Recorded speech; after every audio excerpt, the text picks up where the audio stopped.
Mon âme a soif de toi, mon cœur a faim de toi, mon ami.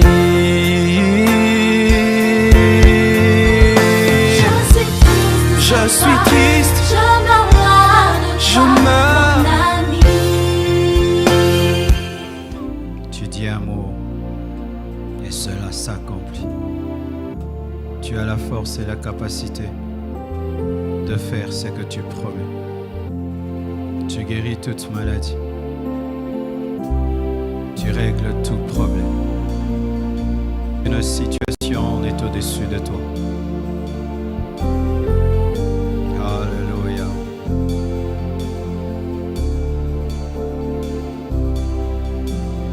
Oh, oh,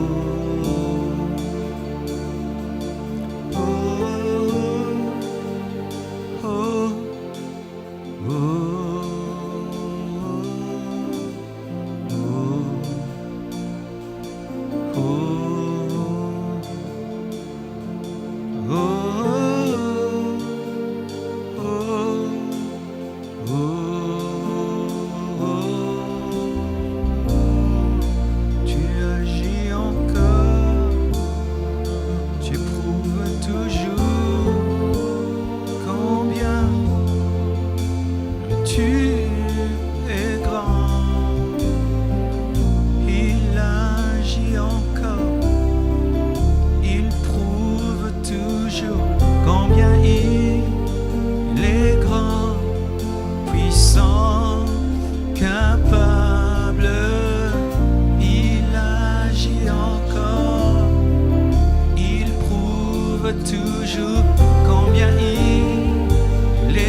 faire aujourd'hui de main éternelle.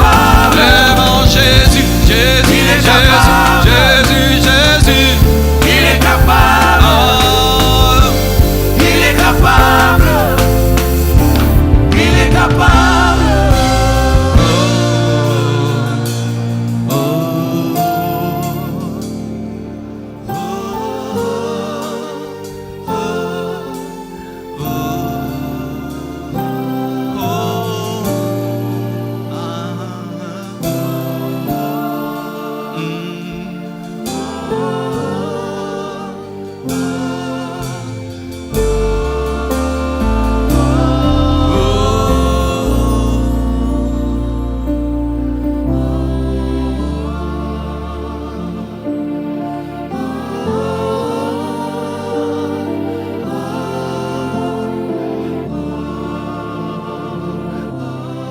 Oh Dieu, occupe-toi de ton peuple à la maison. Résous les problèmes. Guéris les malades. Libère les captifs. Soutiens ceux qui sont éprouvés, fatigués par ce confinement. Soutiens les couples qui se tiraillent, qui se chamaillent pendant ce confinement. Soutiens les hommes d'affaires qui ont tout perdu. Soutiens, Seigneur, ceux qui ont perdu le travail. Soutiens, Seigneur, tes serviteurs et tes servantes, ton Église pendant ces temps difficiles. Garde-nous de la distraction, de la froideur, de la tiédeur et du sommeil spirituel. Déploie tes anges sur toute la terre. Répands le feu de ton esprit. Envoie-nous le réveil. Garde tes héros debout, tes vaillants à la brèche. Ô Dieu, bénis le message de ce soir. Parle à tous les hommes et femmes qui vont l'écouter, le recevoir, qu'il engendre des transformations, des conversions, des consécrations, des décisions pour Jésus-Christ. Saint-Esprit, je compte encore une fois sur toi afin de communiquer les oracles divins. Je détruis les œuvres de ténèbres contre ce ministère. Je les anéantis au nom de Jésus-Christ. Je désactive les agents des ténèbres et je brise toute distraction. Au nom de Jésus-Christ. Amen. Nous acclamons le Seigneur, le roi des rois. Oh, gloire à Dieu, quelle adoration. Amen. Confinement ou pas, Jésus-Christ est digne d'être adoré. Il est digne d'être loué et célébré. Aujourd'hui, dans la continuité du fardeau que le Seigneur nous a donné de parler de l'eschatologie pendant ce temps de confinement, le thème de mon message sera et est 10 vérités sur le retour de Jésus-Christ. 10 vérités sur le retour de Jésus-Christ ou 10 vérités sur l'enlèvement de l'Église, car au sujet du retour de Jésus-Christ, il y a le premier retour qui est l'enlèvement et le deuxième retour qui est l'avènement pour le règne. Jésus reviendra comme époux dans le secret pour prendre l'Église et il viendra de la deuxième manière sur toute la terre, on le verra et là il viendra comme le roi. Donc dans ces 10 vérités sur le retour de Jésus-Christ, je suis dans ce qu'on appelle la parousie, l'enlèvement et je parlerai un jour de ce qu'on appelle l'épiphanie, c'est lorsqu'il revient comme roi. Je tiens tout d'abord à saluer tous les fidèles de l'Église Compassion que j'ai vus il y a très très longtemps dans vos maisons. Que Dieu vous bénisse et j'espère que vous suivez ces lives. Et je salue tous les frères et sœurs qui nous suivent sur Facebook, sur YouTube, Instagram et Twitter. Nous avons fait des statistiques et nous sommes rendus compte que beaucoup nous suivent en France, aux États-Unis, en Haïti, Côte d'Ivoire, Kinshasa, Lubumbashi, Brazzaville, Belgique, Canada. Vraiment, nous sommes encouragés par vos prières, encouragés par vos lettres, par vos mails, encouragés. Vous ne pouvez savoir, lorsque nous savons que ce que nous faisons bénit quelqu'un, transforme quelqu'un, nous sommes vraiment encouragés. Et n'oubliez pas de prier beaucoup pour nous. Merci également pour toutes vos contributions qui arrivent. Et Dieu fait grâce en dépit du confinement. Nous sommes en train de construire. Je crois que lorsque nous sortirons de ce confinement, la construction aura beaucoup avancé. Merci à tous ceux qui ont contribué pour la banque alimentaire. Beaucoup de gens ont été bénis au travers de cela. Soyez bénis. 10 vérités sur le retour de Jésus-Christ.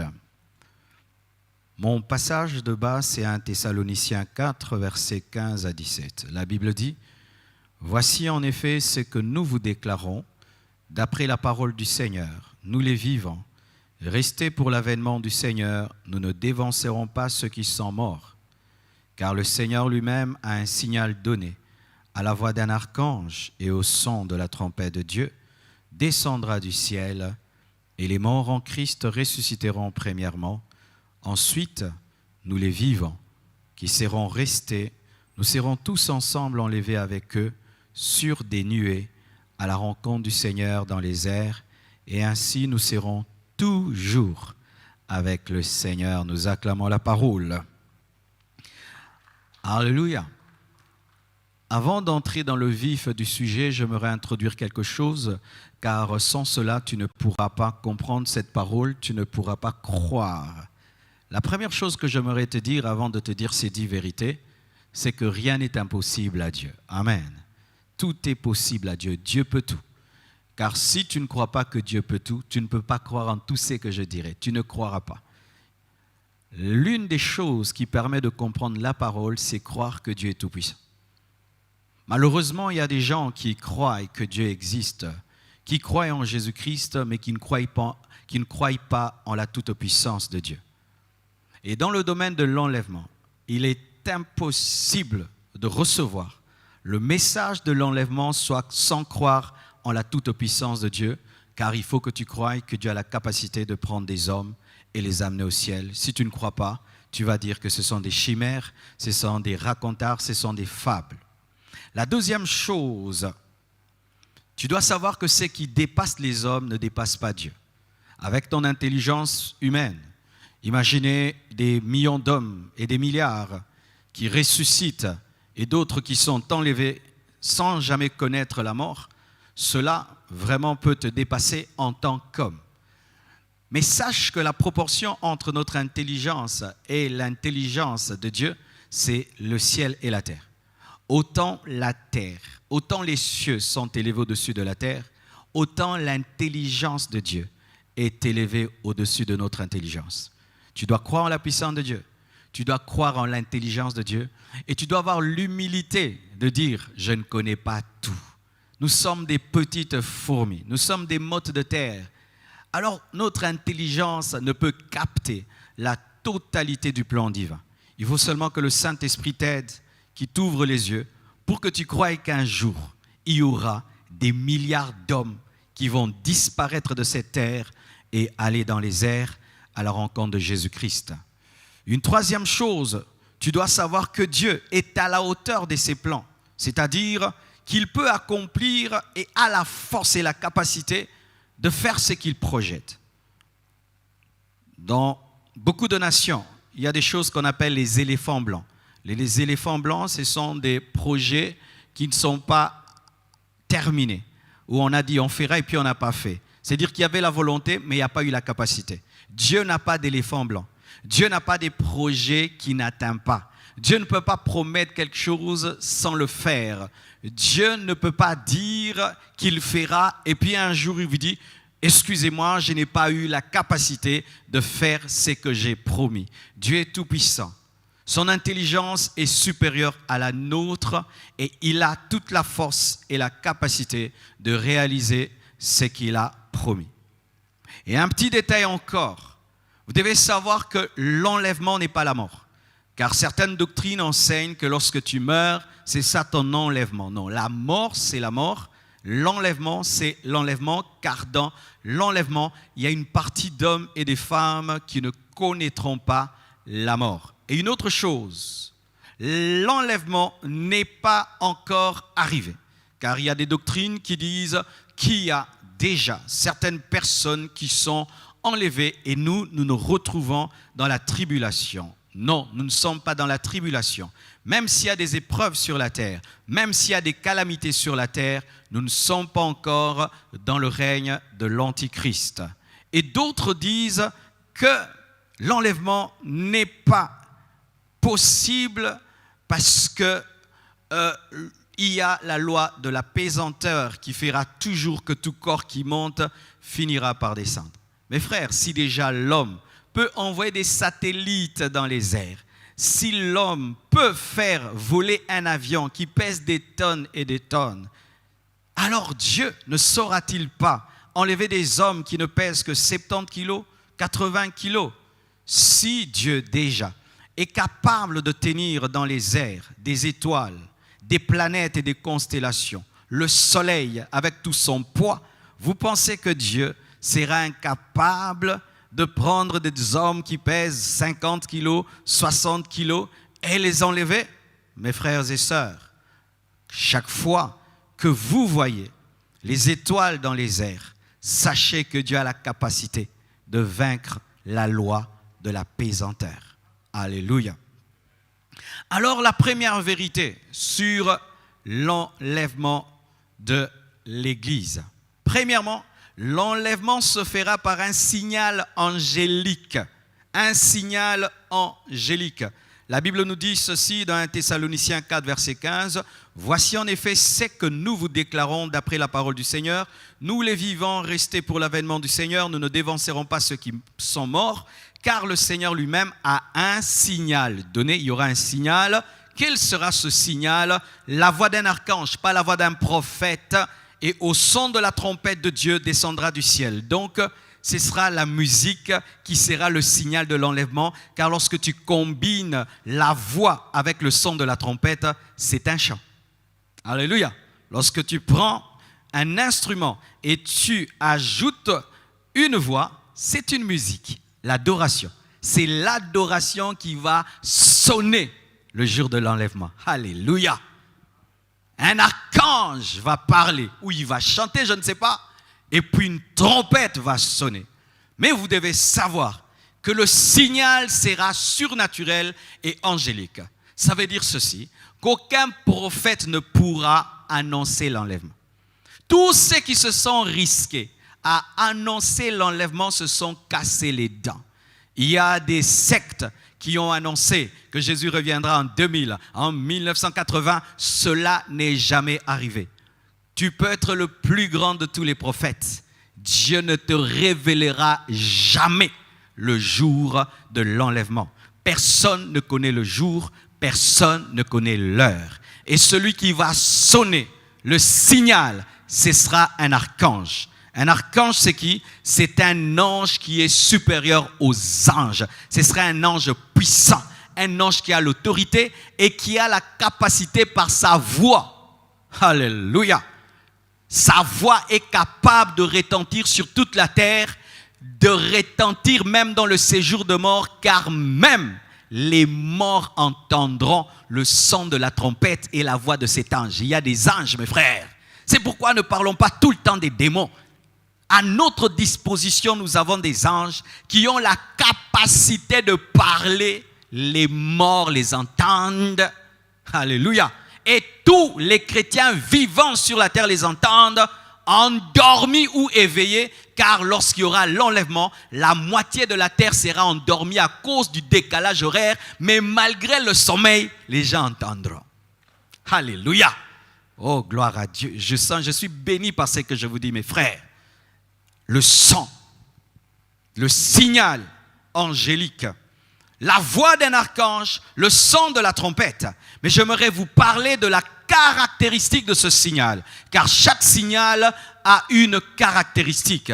La caractéristique de ce signal, c'est que ce sera un signal miraculeux que les morts peuvent entendre, que les vivants endormis ou éveillés peuvent entendre, et ce sera un signal sélectif. Sélectif. Pourquoi je dis sélectif? Parce que ce n'est pas tout le monde qui l'entendra. Ce sera un signal caché pour certains et révélé pour les autres. Et la Bible déjà nous prouve et nous présente des exemples de signaux sélectifs. Premièrement, lorsque vous lisez Matthieu 2, verset 2, l'étoile de Bethléem, l'étoile de Jésus-Christ, n'était pas vue par tout le monde, mais était vue par les mages. C'était un signal pour les mages que les autres ne voyaient pas. Les gens voyaient des étoiles et tout le reste, mais les mages avaient la révélation que ça, c'est l'étoile de Jésus-Christ, un signal sélectif. Alléluia.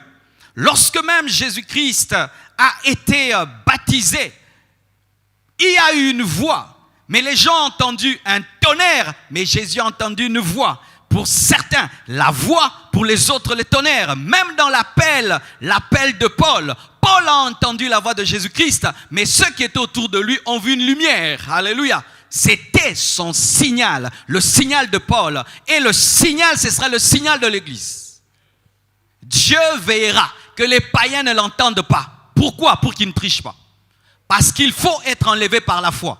Car si un païen entend le son de la trompette et la voix de l'archange, il va être sauvé par lui et par la vue, alors qu'il faut être sauvé par la foi, car la Bible dit « Heureux ceux qui croient sans avoir vu ». Ce sont ceux qui se sont comportés comme des fous qui entendront. Les fous entendront, mais les gens qui attendaient entendre n'entendront pas.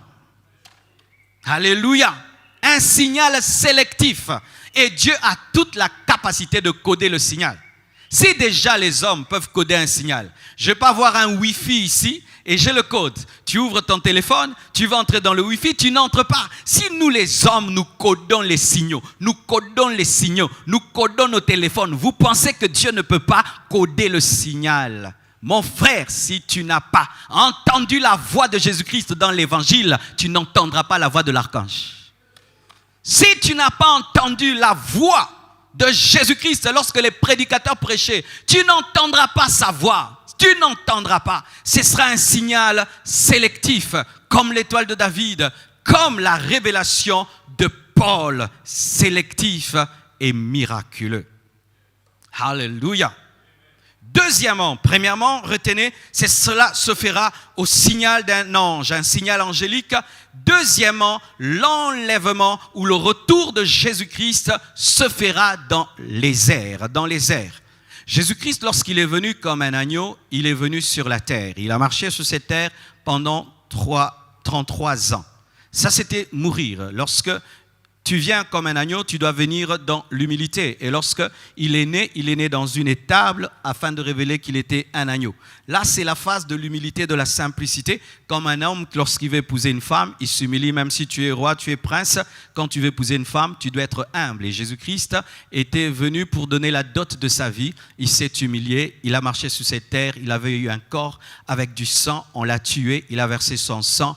Et là, il a engendré l'Église.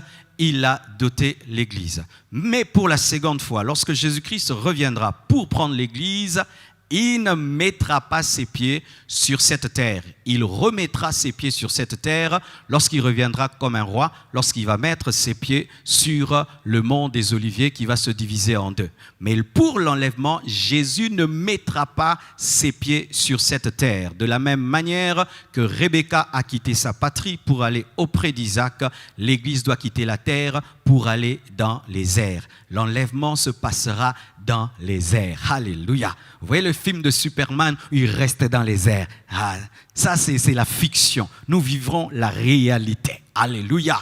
Dans les airs. Et il y a un verset clair qui le dit. Un verset clair qui le dit que cela va se passer dans les airs. Toujours dans Thessaloniciens 4. La Bible dit ceci, verset 17.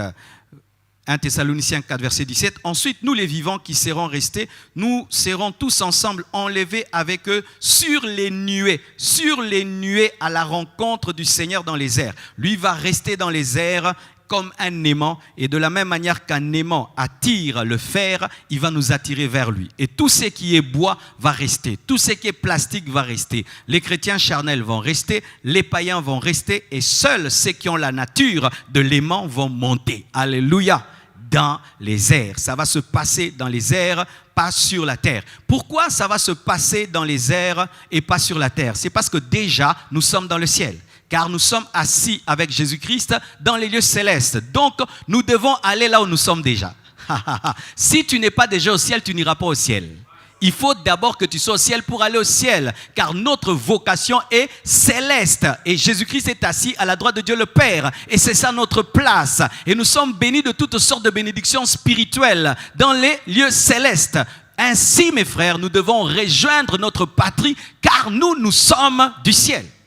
L'église est céleste, mes frères, et nous sommes en pèlerinage sur la terre. Nous sommes en pèlerinage sur la terre. Et notre esprit est en train de crier, je veux rentrer à la maison, je veux rentrer à la maison, je veux rentrer à la maison, car nous sortons de l'éternité et nous sommes en voyage dans le temps et nous devons rentrer dans l'éternité. Tu es un esprit et tu proviens de l'éternité. Tu ne proviens pas de la matrice de ta mère, mais tu proviens de l'éternité et tu dois sortir de ce temps par l'enlèvement. Alléluia. C'est pourquoi cela aura lieu dans les airs, parce que notre héritage est au ciel et c'est dans les lieux célestes que nous sommes déjà par la foi et nous avons été bénis de toutes sortes de bénédictions dans les lieux célestes et notre vocation est céleste. Troisièmement, Jésus-Christ lui-même viendra chercher l'église. C'est vrai que c'est l'archange qui va parler. C'est vrai qu'il y aura une trompette, mais c'est l'époux qui va venir lui-même. Nous aurons l'occasion de voir celui que nous avons prêché dans le confinement sans le voir. Alléluia. J'aurai l'occasion de le voir. Nous aurons l'occasion de voir ce Jésus. Parce que vous voyez, il y a tellement de films sur Jésus, de sorte qu'on ne sait pas à quoi il ressemble. Tu te dis, il a des cheveux courts, il a des cheveux blancs, il a des cheveux ceci, est-ce qu'il a des yeux bleus, il a des yeux verts, il est costaud, il est court. Bien aimé, toute cette confusion prendra fin et tu vas cesser d'avoir la vision de Jésus-Christ d'Hollywood et tu auras le vrai Jésus-Christ devant toi. Lui-même, Jésus-Christ lui-même, celui qui est mort et ressuscité lui-même. Lorsqu'il était en train de parler aux disciples, parlant du Saint-Esprit et qu'il a commencé à monter et que les disciples regardaient les airs, les anges sont venus leur dire, pourquoi vous regardez dans les airs? De la même manière qu'il est monté, de la même manière qu'il viendra, nous verrons Jésus, le ressuscité du troisième jour, lui-même. Alléluia. Pas un autre. Je ne veux pas qu'un ange vienne. Je veux que Jésus-Christ lui-même vienne parce que l'ange ne m'a pas sauvé. Je ne veux pas Michael, je ne veux pas Gabriel. Lui-même va se donner la peine de venir. Alléluia. La Bible nous dit, à la rencontre du Seigneur dans les airs. Et Éphésiens 1, verset 3 nous dit, béni soit Dieu le Père de notre Seigneur Jésus-Christ qui nous a bénis de toutes sortes de bénédictions spirituelles dans les lieux célestes. Et bien aimés frères et sœurs, la Bible nous dit que dans 1 Thessaloniciens 4, verset 16, car le Seigneur lui-même, pas quelqu'un d'autre, le Seigneur lui-même, l'Église appartient à Jésus. Cher homme de Dieu, nous sommes des pasteurs, nous dirigeons des églises, mais l'Église n'est pas à nous. L'Église n'est pas à nous. Alléluia. Le propriétaire de l'église viendra enlever son église. Et il n'y aura pas un pasteur qui viendra recevoir l'église avec Jésus, c'est lui-même. C'est pourquoi, cher homme de Dieu, pendant que nous avons la grâce de paître les brebis du Seigneur, nous devons toujours savoir que ce ne sont pas nos brebis. Ce ne sont pas les brebis. Nous sommes des petits pasteurs. Lui est le grand pasteur. C'est lui l'époux. C'est lui l'époux. Et jamais nous devrons prendre la place de Jésus-Christ dans les cœurs des fidèles. Jamais nous devons prendre la place de Jésus-Christ dans leur cœur. Parce que c'est la femme de quelqu'un.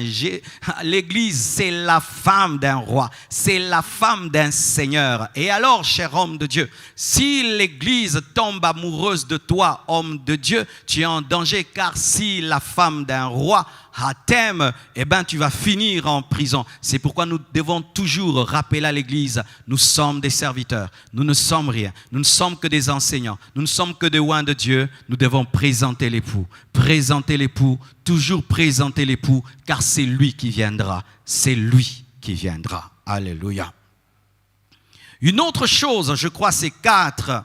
Quatrièmement, le retour de Jésus-Christ se fera d'une manière inattendue et soudaine. Inattendue et soudaine. Marc 13, versets 35 à 37, la Bible dit « Veillez donc, car vous ne savez pas quand viendra le maître de la maison, ou le soir, ou au milieu de la nuit, ou au chant du coq, ou le matin.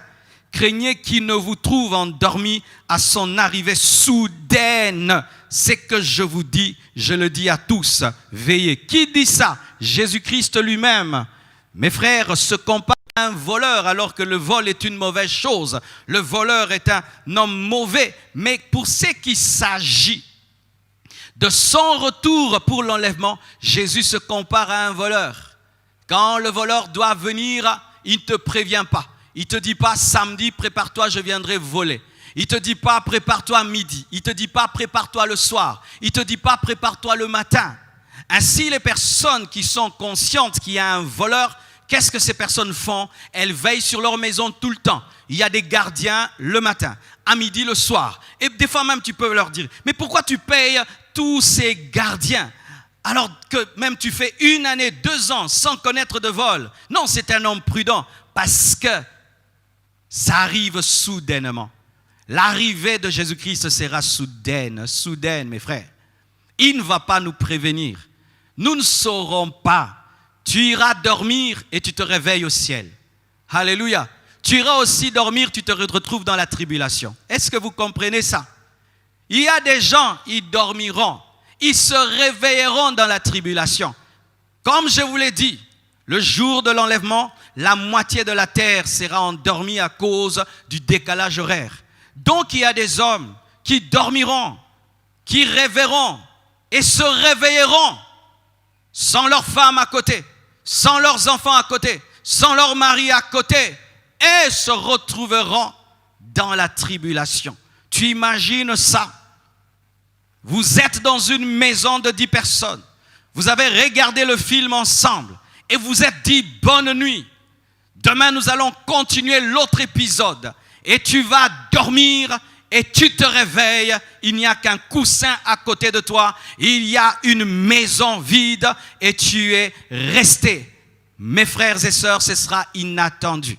C'est pourquoi nous devons veiller. Vivre tous les jours comme si c'était le dernier jour. N'aie jamais dormir dans le péché. N'aie jamais demeurer dans le péché. N'aie jamais garder un péché en soi. Car tu ne connais pas le jour et tu ne connais pas l'heure. Tu ne connais pas. Ce sera soudain. Ce sera inattendu. Ce sera brusque. Le terme grec utilisé pour l'enlèvement, c'est un terme qui est semblable à arracher. C'est prendre brusquement. C'est ça le terme grec pour enlever. Prendre brusquement, arracher. C'est ce qui va arriver. Il va arracher les chrétiens de ce monde. Il va les prendre brusquement, soudainement. Il n'y aura pas de protocole. Il n'y aura pas de s'il vous plaît. Il n'y aura pas de préparez-vous. Ce sera brusque. Ce sera soudain. Ainsi, toute personne qui est dans la distraction ratera l'enlèvement. Chrétien distrait, toi qui oublies des fois que Jésus-Christ reviendra.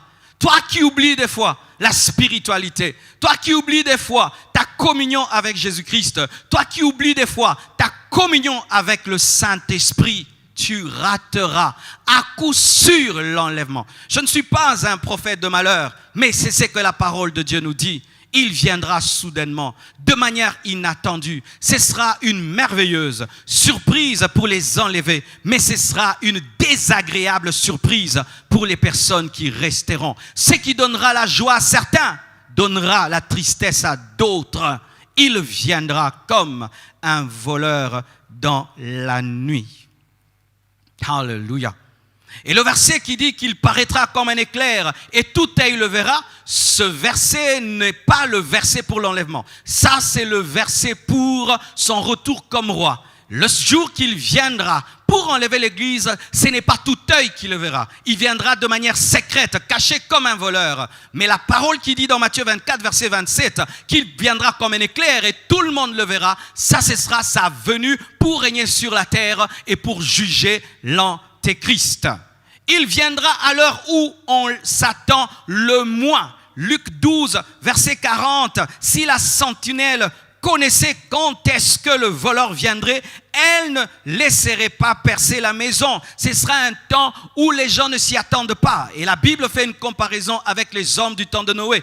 Ils mangeaient, ils buvaient, ils se mariaient, ils mariaient leurs enfants, ils bâtissaient, ils construisaient et tout d'un coup, Noé est entré dans l'arche et le déluge est venu. Il en sera de même avec notre génération. Nous serons dans nos choses modernes, technologiques, acheter, vendre, voyager, se marier. Nous serons dans nos choses comme d'habitude et tout d'un coup. Voyez même ce coronavirus, comme brusquement, il a arrêté notre mode de vie. Et si un petit virus peut arrêter notre système, vous pensez que Dieu est incapable de l'arrêter tout d'un coup et brusquement? Ce sera inattendu. Il viendra à l'heure où on s'attend le moins.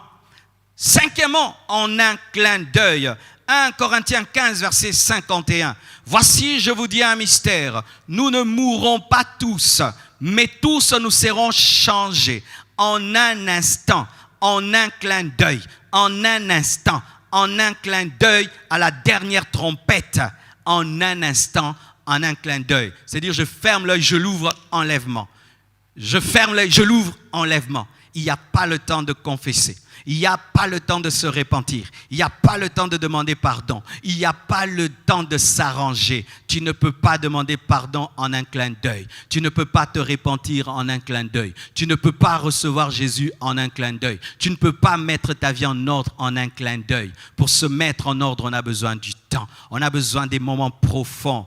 Frère, l'homme n'aura pas le temps de se préparer. L'enlèvement, ce sera comme un professeur de mathématiques.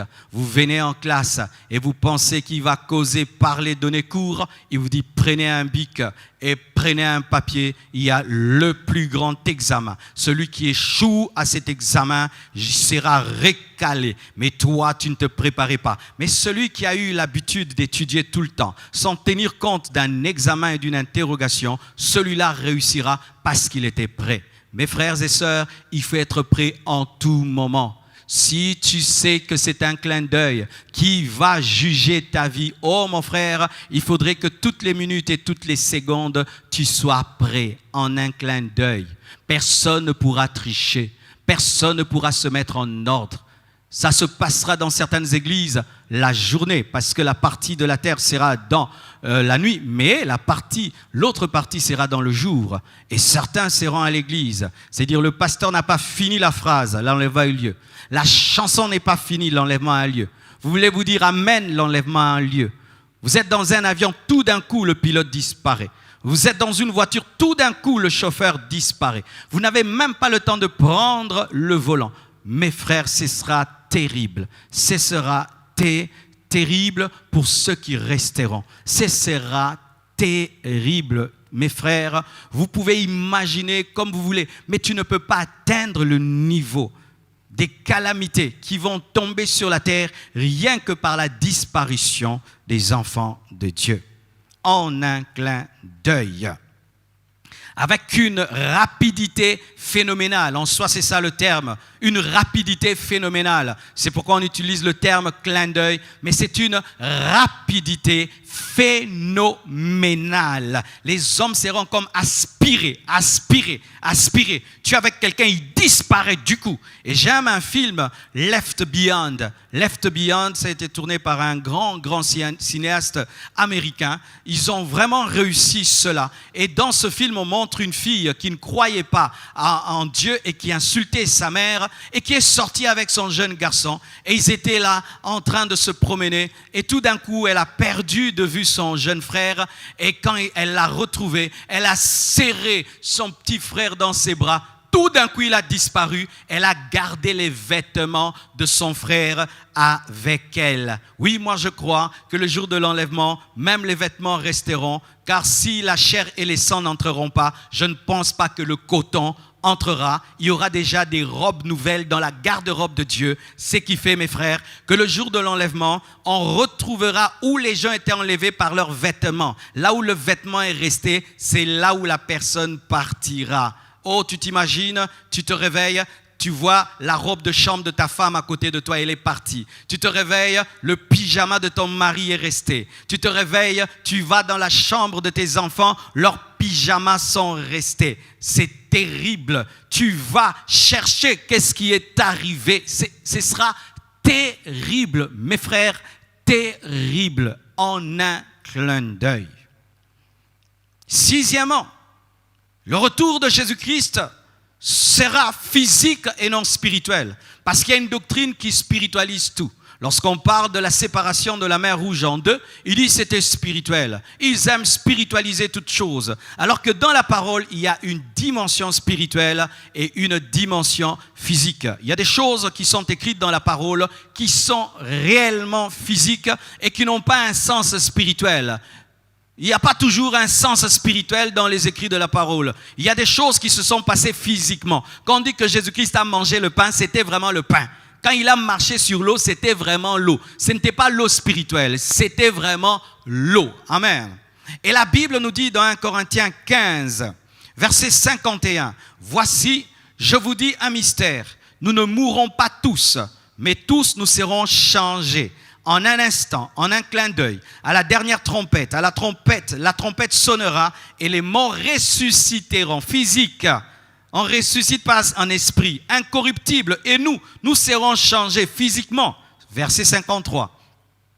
Car il faut que ce corps physique corruptible revête l'incorruptibilité et que ce corps mortel revête l'immortalité. Ce sera physique, ce ne sera pas spirituel. Alléluia. Pourquoi? Parce que vous devez savoir ceci. Lorsque Jésus-Christ est venu pour nous sauver, notre salut est total de manière légale. Mais dans le vécu, il n'est pas total, vous devez savoir. Pourquoi? Parce que l'homme est tripartite. L'homme a un esprit, l'homme a une âme et l'homme a un corps. Lorsque Jésus-Christ est venu nous sauver en tant qu'agneau, il a sauvé l'esprit et l'âme. Mais le corps n'est pas sauvé. Vous savez que nos corps ne sont pas encore sauvés. Pourquoi? Parce que malgré que tu es chrétien, tu as des rides. Vous voyez, quand j'étais jeune, je n'avais pas de rides. Maintenant, je commence à avoir des rides. Je commence à avoir des cheveux blancs et la barbe blanche. Pourquoi? C'est le signe de la mort. Nous tombons malades. Il y a des chrétiens qui sont tombés malades du coronavirus, mais ils sont chrétiens. Leurs esprits sont sauvés, leurs âmes sont régénérées, mais le corps, lui, il est corruptible, il peut mourir. Tu peux être chrétien, mais sache que tu peux mourir. Alors que dans le plan de Dieu, dans le salut, il n'y a pas que le salut de l'âme. Il n'y a pas que le salut de l'esprit. Il y a aussi le salut du corps. Parce qu'il y a une promesse, c'est que nous devons avoir le même corps que Jésus et le corps des anges. Parce que ce n'est pas normal que l'épouse puisse avoir un corps inférieur au serviteur. Il n'est pas normal que les anges puissent avoir un corps plus glorieux que l'épouse. Nous devons avoir un corps plus glorieux que les anges. Donc, tant que nous sommes sauvés dans notre âme, dans notre esprit, et que notre corps n'est pas sauvé, nous ne sommes pas dans la totalité du salut. Et quand est-ce que il y aura la totale victoire de l'Église? C'est lorsque les morts en Christ ressusciteront et vont revêtir l'incorruptibilité et les vivants seront transformés. Pourquoi transformés? Parce que ce corps doit entrer également dans son salut. Oui, le corps a besoin d'entrer dans son salut. Parce qu'un corps qui peut tomber malade ne peut rester au ciel. Un corps qui peut vieillir ne peut rester au ciel. Un corps qui est corruptible ne peut rester au ciel. Étant donné que le ciel est éternel, il faut un corps qui peut demeurer dans l'éternité. Alléluia. C'est pourquoi ce sera physique, ce ne sera pas spirituel. Et c'est parmi les plus grandes promesses données au corps. Alléluia. Alléluia. Et vous savez qu'au ciel, il n'y aura pas de vieillard. Tout le monde sera jeune. Vous savez ça parce que déjà Dieu est jeune et Jésus est jeune. Les gens pensent que ce sont des vieillards qui dirigent le monde. Non, ce sont les jeunes qui dirigent le monde. Dieu est jeune car il est écrit dans la parole, en lui, il n'y a point d'ombre de variation ni de changement. Et quelqu'un qui a point de variation, de changement, il est jeune. C'est un jeune qui dirige le monde. Alléluia. C'est un jeune. Et vous savez, étant donné que le diable aime toujours imiter Jésus-Christ, je suis sûr que l'Antichrist aussi sera jeune. Oui, l'imitation, toujours. Il ne sera pas un vieux, ce sera un jeune seulement pour se comparer à Jésus. C'était une parenthèse, mais je voulais vous dire que cela se sera physique et non spirituel. Mais la dimension spirituelle, c'est que nous allons retrouver Jésus-Christ. La dimension spirituelle, c'est que nous serons éternels, mais sachez que le corps va vivre un miracle. Nous aurons le corps que Jésus-Christ avait quand il est ressuscité. Car si la tête ressuscite, le corps ressuscite. Et si la tête entre dans la promesse, le corps également d'entrer dans la promesse. Et nous deviendrons comme la tête. Car si la tête est glorieuse, le corps n'est pas glorieux, c'est une difformité. Alléluia. Tel il est, tel nous sommes et nous serons. Alléluia. Encore une autre chose, c'est que le retour de Jésus-Christ sera individuel. Individuel. Ça, c'est vraiment, je vous dis, très important. Parce que de plus en plus, nous les hommes, nous avons un esprit de groupe, communion fraternelle, notre église, notre pasteur. Il y a des gens, tu dis, es-tu chrétien? Il dit, non, mon pasteur, c'est Marcelo. Es-tu chrétien? Ah, je prie à la compassion. Vous voyez de telles choses. Es-tu chrétien? Ah, vraiment, je prie dans un groupe de prière. Terrible, terrible. La Bible dit ceci. Dans Luc 17, versets 34 à 36, la Bible dit, je vous le dis, en cette nuit-là, de deux personnes qui seront dans un même lit, l'une sera prise et l'autre laissée, individuelle. De deux femmes qui moudront ensemble, groupe, l'une sera prise et l'autre laissée. Les groupes seront dissolus. De deux hommes qui seront dans un champ, l'un sera pris et l'autre laissé. Mes frères et sœurs, comme le disons toujours que le salut est personnel et individuel, cela est vrai. Et la preuve déjà de ce salut individuel, c'est notre vie dans le corps. Personne ne respire avec les poumons de l'autre. Personne ne fonctionne avec le cœur de l'autre. Personne ne fonctionne avec les reins de l'autre. Nous sommes des frères, mariés et tout, mais le cœur de ma femme, c'est son cœur. Mon cœur, c'est mon cœur, même si c'est ma femme. Mes poumons sont mes poumons. Ses poumons sont ses poumons, même si c'est ma femme. Mes enfants, leurs yeux sont leurs yeux. Et mes yeux sont mes yeux, même si ce sont mes enfants. Alors le problème souvent, c'est que lorsque tu fréquentes une personne qui vit dans la sainteté, tu penses que sa sainteté est tienne. Archi faux. Un mort peut fréquenter les vivants, il ne sera pas vivant. Un cadavre parmi les vivants demeure un cadavre. Un païen parmi les chrétiens demeure un païen. Même si le païen a épousé un chrétien. Même si le païen est le fils d'un chrétien, car un chrétien peut engendrer un païen. Même si tu travailles avec un chrétien et vous priez avant même de travailler, travaillant à la meule, travaillant au champ. Donc lorsqu'ils ont travaillé au champ et à la meule, le chrétien a prié. Et peut-être le païen aussi est entré dans sa prière pour l'entreprise. Et peut-être que les deux personnes qui ont dormi dans un même lit ont prié avant de dormir. Mais l'un a été pris, l'autre a été laissé. Les amis seront séparés. Les familles seront séparées. Les collaborateurs seront séparés. Les partenaires seront séparés. Ce jour-là, mes frères, deux personnes marcheront ensemble et seront séparées. Des parents tiendront les enfants dans les mains et seront séparés. Deux amoureux se serreront dans les bras et seront séparés. Deux personnes seront en train de dealer, faire une affaire et seront séparées. Et imaginez, j'aime toujours imaginer ces gens qui font cette compétition où il y a 100 personnes en bas, et puis 50, et puis 30, et puis 20, et puis 10, et puis 5, et puis une personne en haut. Ça fait comme une pyramide, c'est très très beau, les Chinois font ça très bien. Imaginez que parmi ces groupes-là, certains sont partis. Il y aura des catastrophes comme pas possible. Je vous assure, ce sera grave, individuel. C'est pourquoi dans ta vie, n'abandonne jamais Jésus-Christ pour quelqu'un d'autre. N'abandonne jamais Jésus-Christ pour un groupe. N'abandonne jamais Jésus-Christ pour faire plaisir aux gens. N'abandonne pas Jésus-Christ parce qu'un homme de Dieu a commis un scandale. N'abandonne jamais Jésus-Christ parce que quelqu'un est rentré dans le monde. N'abandonne jamais Jésus-Christ pour quelqu'un. N'abandonne jamais Jésus-Christ pour un groupe où on te dit la condition pour être avec nous, tu dois pécher. Je vois beaucoup de gens lorsqu'ils travaillent quelque part et qu'il y a des soirées.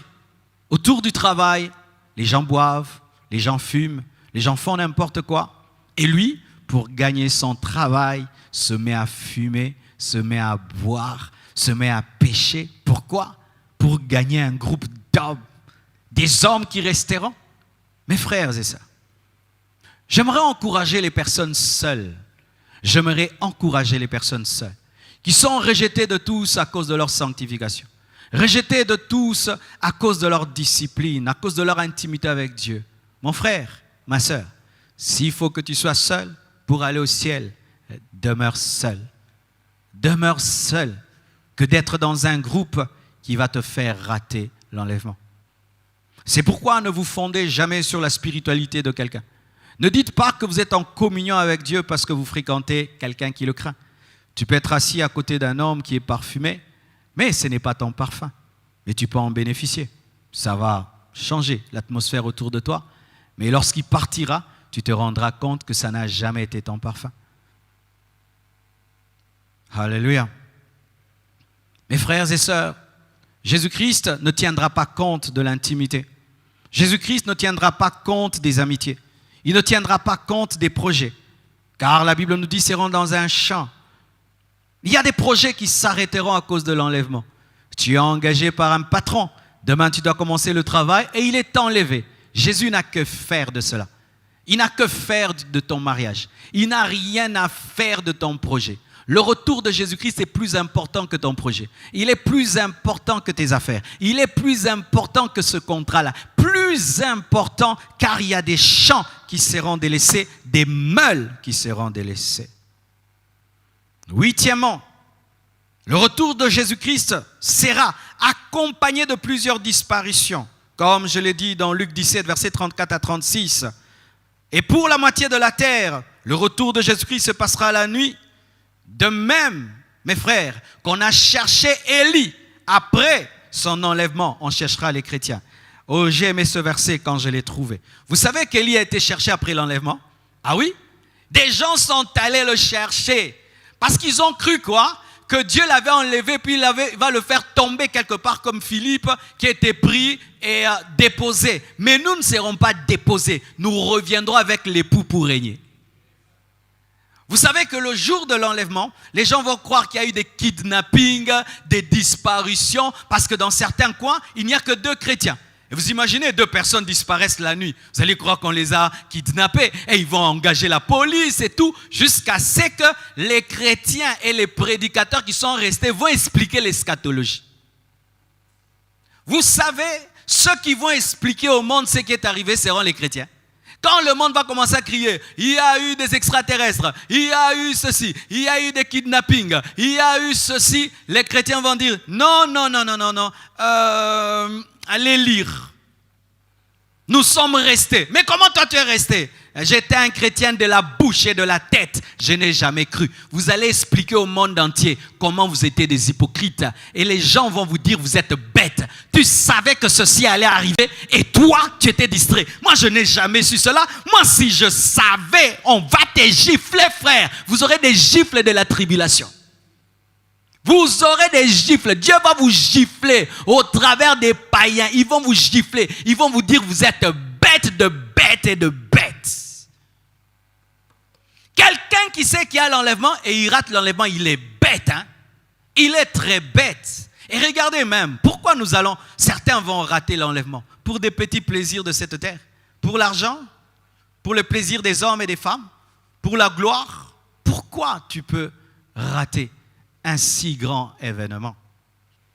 Ce sera accompagné de plusieurs disparitions. La Bible le dit dans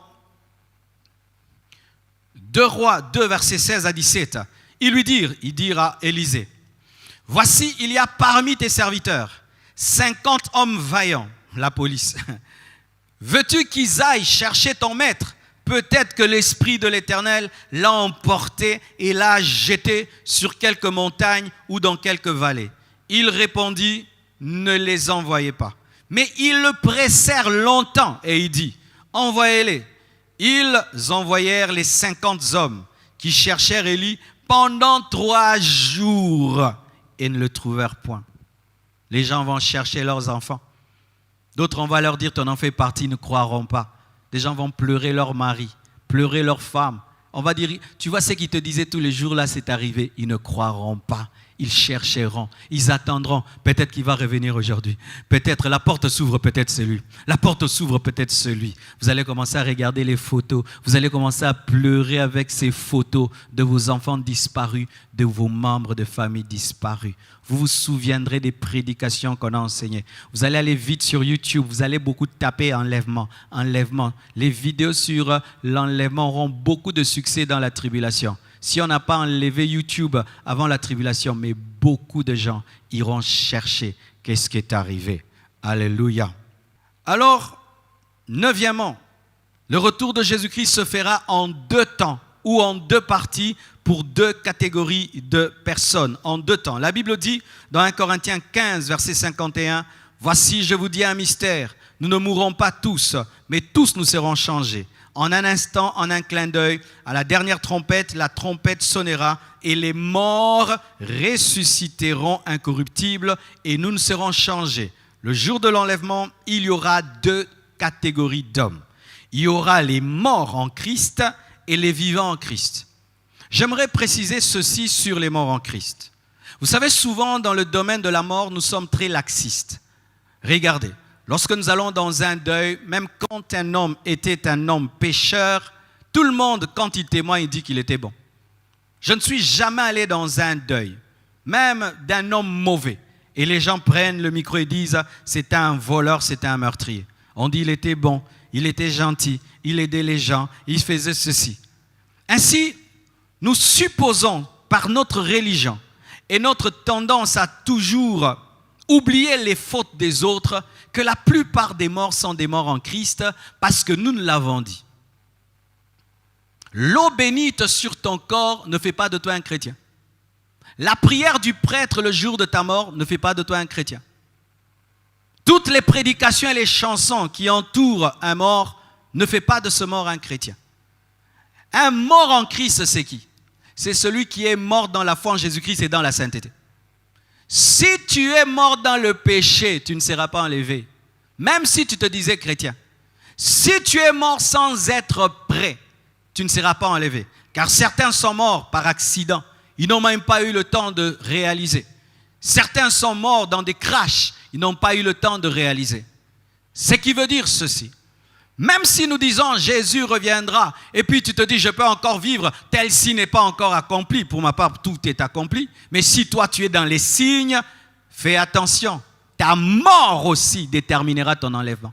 Je répète, ta mort déterminera ton enlèvement, car les morts d'abord ressusciteront et les morts dans la sainteté, les morts dans la foi, les morts dans la persévérance. Quelqu'un qui a vécu toute sa vie et abandonne avant la conversion, plutôt avant la mort, cet homme-là n'entrera pas. Les morts en Christ et puis les vivants seront transformés. Ce qui veut dire ceci, qu'il y a des hommes qui ne mourront jamais. Il y a des hommes qui ne connaîtront jamais la mort. Et nous avons déjà des exemples dans la parole. Des hommes qui n'ont jamais connu la mort.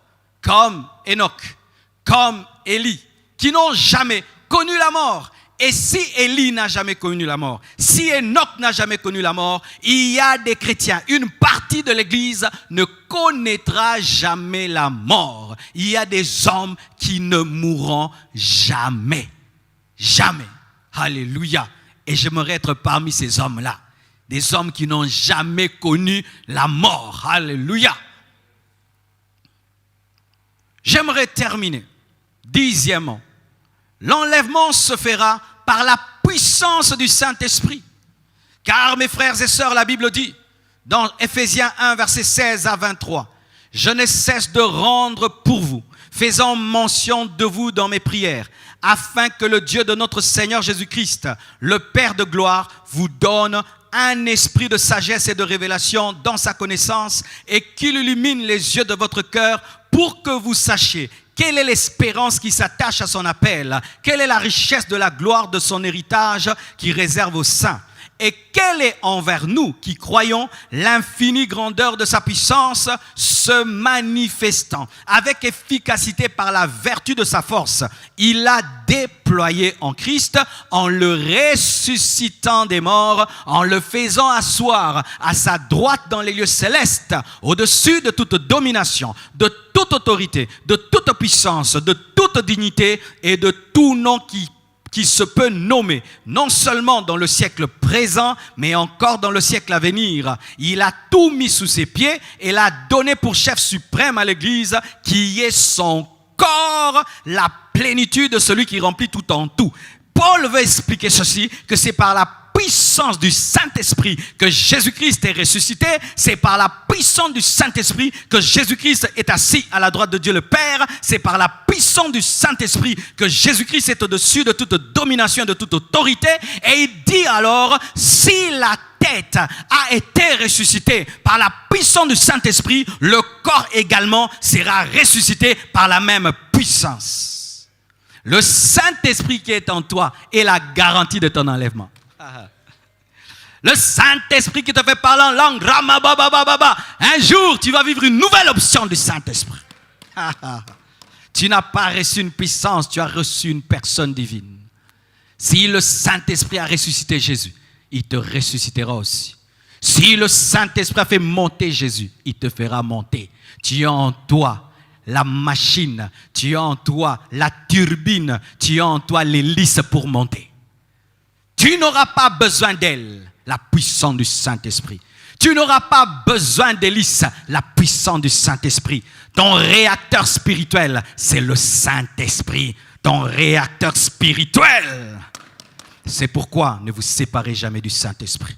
C'est pourquoi n'attristez jamais le Saint-Esprit. C'est pourquoi ne perdez jamais votre communion avec le Saint-Esprit. Le Saint-Esprit que tu as reçu, c'est la garantie de ton enlèvement.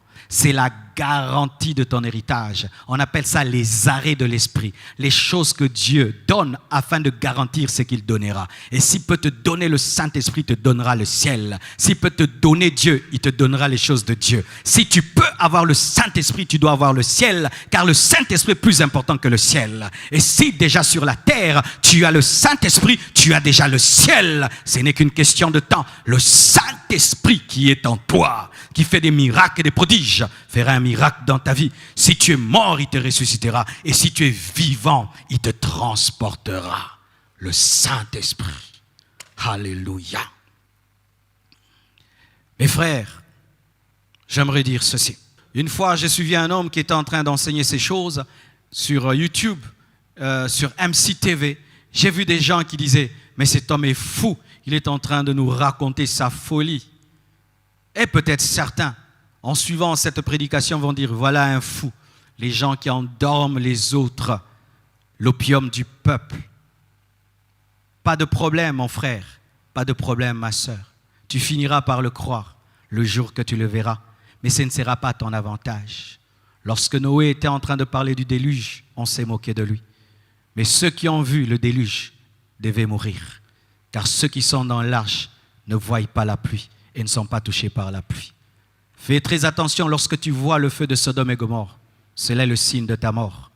Fais très attention, mon frère. Ça te coûte quoi de croire? Ça te coûte quoi de croire que Dieu a la capacité de ressusciter les hommes et de les enlever? Ça te coûte quoi? Si toute ta vie tu as marché dans l'incrédulité, fais très attention. Car si la promesse du baptême de l'Esprit s'est accomplie, sache que la promesse de l'enlèvement s'accomplira. Dieu n'accomplit pas une partie de ses promesses, il accomplit toute sa promesse. Et l'enlèvement est l'une des grandes promesses faites par Jésus-Christ. Je m'en vais vous préparer de place. Lorsque j'aurai fini, je reviendrai.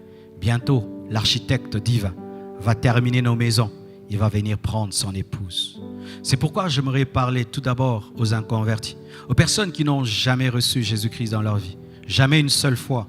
Tu as fait une rencontre avec Christ et tu as pris la décision de naître de nouveau, de croire en Jésus-Christ et te détourner de ta vie passée. Prends une décision alors que tu as encore le souffle de vie, alors que tu es encore vivant. Et j'aimerais parler aux chrétiens qui sont rentrés dans le monde. Et en cette période de confinement, beaucoup sont rentrés dans le monde, rentrés dans le péché. reviens. Le Père t'attend depuis que tu es parti. Il est en train de scruter l'horizon, attendant ton retour, et il te pardonnera. Tant qu'il y a la vie, il y a l'espérance. Jésus peut te pardonner encore. Et j'aimerais parler à ceux qui commencent à douter au sujet de l'enlèvement. Tellement qu'on en a parlé. C'est devenu comme une vieille chanson. Faites très attention. Jésus-Christ reviendra pour ceux qui l'attendent. Car un époux n'entre pas dans la couche d'une femme frigide. L'Église doit crier « Viens » avec le Saint-Esprit pour que Jésus-Christ revienne. Tu dois continuer à désirer en permanence le retour de Jésus-Christ, car il reviendra pour ceux qui l'attendent. J'aimerais parler aux hommes de Dieu. Il y a toujours le message du temps. Il y a toujours le message du moment. Et le message de ce temps, c'est parler du retour de Jésus-Christ.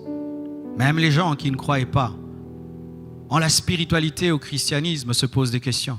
Je vois même des scientifiques athées qui sont en train de parler de la fin du monde. Je vois des hommes remplis de rationalisme qui sont en train d'annoncer la fin du monde. La fin du monde est annoncée même par les sectes. La fin du monde a été même annoncée par les Aztèques. Les Incas ont annoncé la fin du monde. Si des religions fausses peuvent annoncer la fin de ce monde, comment quelqu'un qui a la Bible, qui a la parole, peut douter en la fin du monde? Les scientifiques, les écologistes sont en train de prédire la fin du monde. Ils sont en train de dire que l'homme va détruire la Terre, le réchauffement de la planète. Une comète va tomber sur nous. Les païens sont en train de les dire. Les scientifiques païens parlent de la fin du monde. Mais sachez qu'avant que l'homme détruise la terre par sa négligence et son égoïsme, Dieu détruira. Mais avant de détruire, il enlèvera son Église. Tu as le temps, tu peux prendre une décision. Que Dieu vous bénisse abondamment. Prions le Seigneur.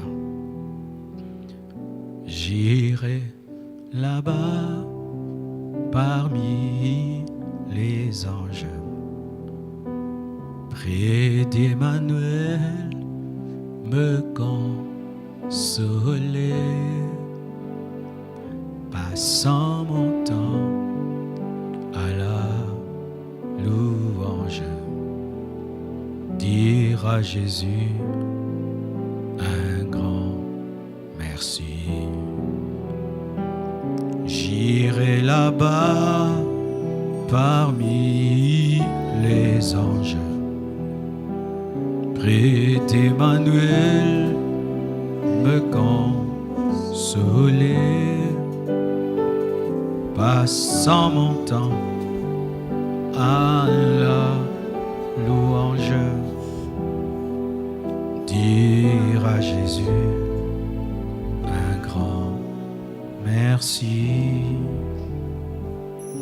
Seigneur, merci pour ta parole. Merci pour ton onction. Merci pour ton Esprit Saint. Merci pour la vie éternelle. Merci pour ta promesse. Saint-Esprit, je te demande de parler au cœur. Je te prie de persuader, de convaincre. Je te prie de convaincre, d'ouvrir les yeux, d'ouvrir les cœurs. Je demande des conversions. Je demande des transformations.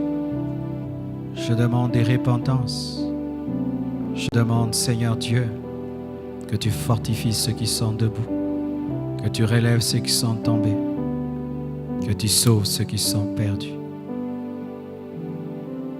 Toi qui suis ce message et tu veux donner ta vie à Jésus, n'hésite pas de le faire. Dis-lui seulement de venir dans ta vie. Dis-lui que tu regrettes ta mauvaise vie. Demande-lui de te laver par son sang, de te transformer par le Saint-Esprit. Toi qui as abandonné, ne demeure pas dans la culpabilité. Tu es encore vivant et c'est possible d'être pardonné. Merci Seigneur. Je demande ta main dans les familles et dans les maisons. Je te prie de soutenir ceux qui souffrent, ceux qui passent par des moments de tentation, des moments d'épreuve, des moments de lutte. Soutiens-les par ton esprit. Règne dans cette nation. Arrête cette pandémie. Arrête ce confinement. Fais-le, je te prie. Au nom de Jésus-Christ. Amen. Nous acclamons le Seigneur. Gloire à Dieu. Avant de déposer le micro, je tiens à vous informer, à vous rappeler le réseau mondial d'intercession. Toutes les 21 heures, nous sommes en prière chez nous à la maison. Si tu es en Haïti, tu es en France, tu es aux États-Unis et tu veux prier avec nous, attends qu'il soit 21 heures chez toi, 21 heures heure locale. Mais si tu veux te connecter à nous quand c'est 21 heures à Kinshasa, calcule le décalage horaire et prie avec nous. Quelles sont les requêtes?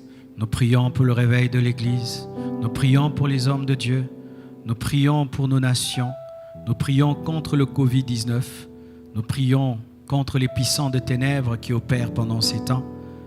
Nous adorons le Seigneur, nous le louons. Et comment? Il n'y a pas un culte en ligne autour de la prière de 21 heures. Tu le fais seul avec Jésus-Christ.